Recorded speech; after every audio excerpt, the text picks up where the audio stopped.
Well, you may be doing something on Steam, playing a game, or maybe you're just downloading stuff on Steam, and everything seems very slow. So, what do you do about it? Well, there's a site that can help you figure if it's your system or who you're connected to. It's called Downdetector.com. You simply go there, and it has a list of different apps, different services, and all. And you can see if anybody else has been reporting problems with that particular one that you're using. So if I scroll down here to Steam, I can immediately click on the Steam, and I'll get a report that's showing if there have been any problems recently. Now, once you're in that service, it gives you a little indication of whether or not something's going on, and it also will give you a description of what it does. And then you can go down here and you say, I have a problem. You simply select one of the boxes that they show here of maybe the top types of functions that they do and report that. Or you can choose a longer list of more functions that have been identified for that particular platform. And even something else where you can type in your own name of what you're having a problem with on the site and submit that. And below that, there's a little graph here that you can hover over and see what kind of statistics there are for that particular time of day in the last day or so.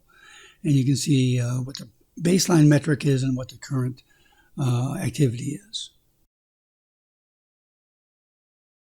Now, before we go through the rest of that, we're going to go back here and look at a service like your connectivity.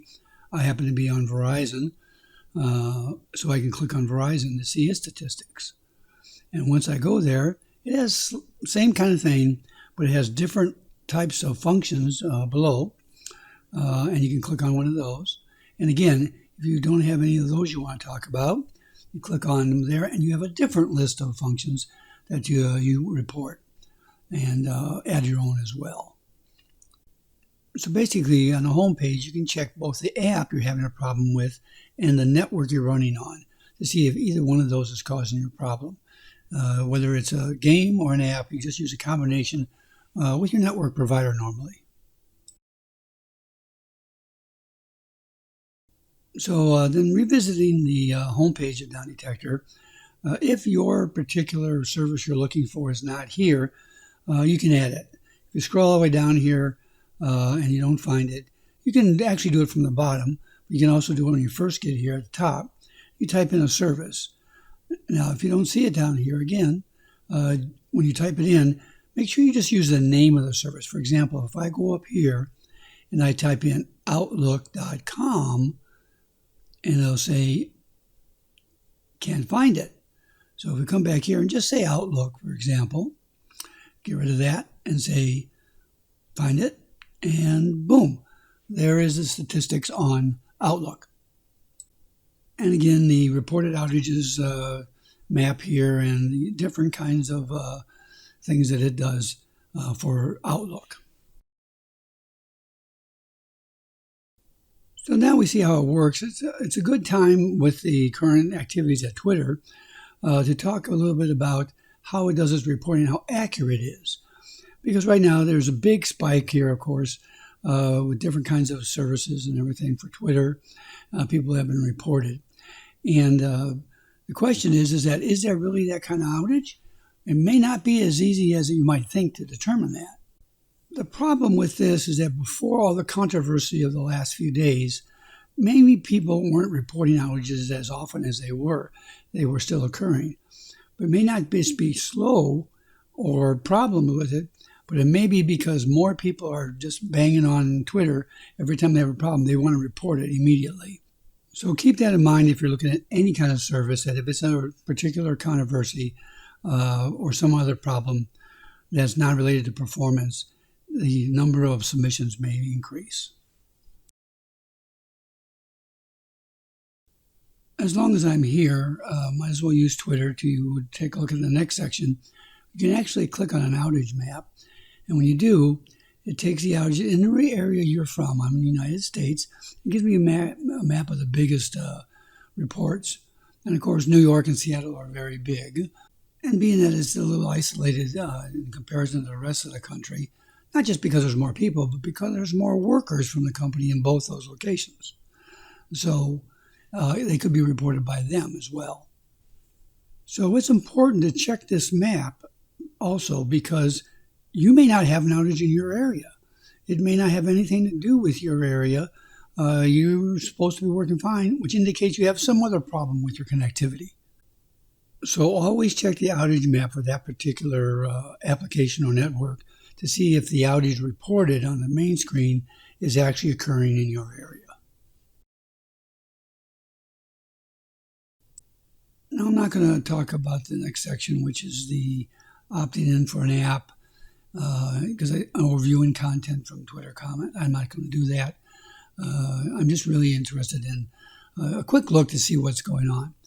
However you want to, you can also look down below a little bit, and you'll see social media reports on different people and what they're saying.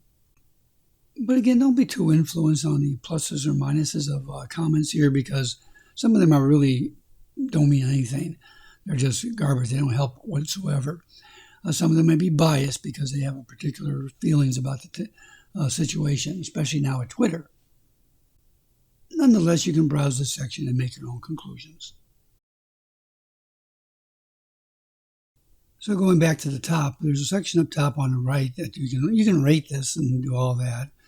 And we're just going to skip down here. You can click on any one of these little flags, and when you click on them, you'll be switched to the language and the services in that particular country. You see here it's trying to interpret my Spanish because I clicked on, I guess, Spain. But it shows you the problems within that country. We'll try a different one. We'll try Danish, and you see it comes up in that language.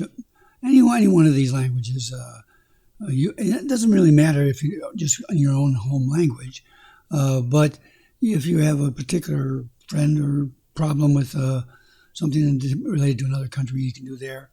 And the map will show the problems within that country, not yours. For example, I clicked on Italian, and now I'm looking at the map of Italy. And by the way, going back to the main page, you can select your country there. And it does, besides doing the maps thing, but let's go up to Downdetector.com. And then we'll go up here to this little drop down, and you choose your country there. And you scroll down, and you find the country that you want to work with. And it'll show you the services for that particular country.